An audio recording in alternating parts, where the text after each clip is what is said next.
Hello, my name is Raul Garcia. I'm a student here at Full Sail University attending for the Recording Arts Bachelor's degree program, and I'm here to talk about how technology, or better yet, computer hardware affects the music industry.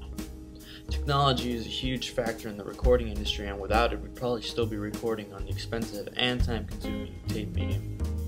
Let's take a look back at some of the older technologies we had for just a bit. Early on, we had devices that were all analog.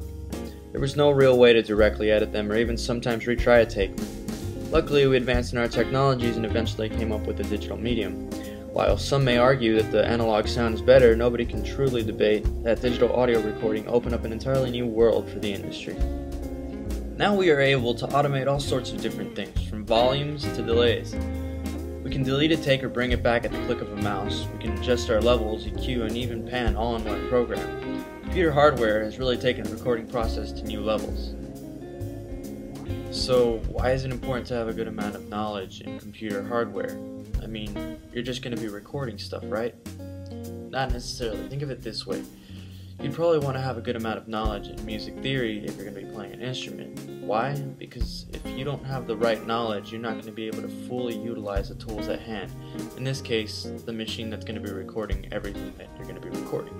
So what do we need to know as far as computer hardware goes? Well, lots of things. You need to know what kind of computer you'll be needing based on the sort of recording you'll be doing. You need to know everything from how much RAM you'll need to how much space your hard drive will require. Home studio, for example, would probably require something a little less demanding than a major label studio. It's always better to know exactly what hardware you'll be needing on the machine and buying the parts for yourself rather than buying the most expensive product you can and hoping for the best. Knowing how to build a computer specifically to what you'll be needing it for will ensure that it won't fail you at any given time during recording and may even save you some money. Computer hardware isn't the only thing that makes today's recording process easier than ever. Software also takes a huge role in the modern studio setting. This is where you can really take preference and almost give personality to your studio setup. From operating system to what your main recording program is, the options are endless and all come down to preference. This has changed the industry by giving people the option of having an original style of recording. With combinations of software, engineers can give a completely different feel to a song.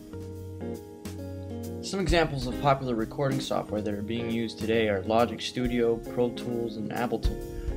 Other programs popular amongst programmers and producers are Fruity Loops, Reason, and even GarageBand in some cases. These are just a few of many examples out there in the industry right now. There are also things known as plugins. These are smaller software that are designed to do one thing specifically.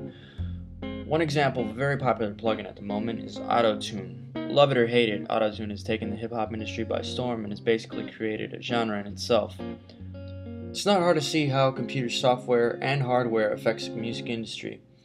That's all for this podcast. I'm Raul Garcia, and I hope you enjoyed it.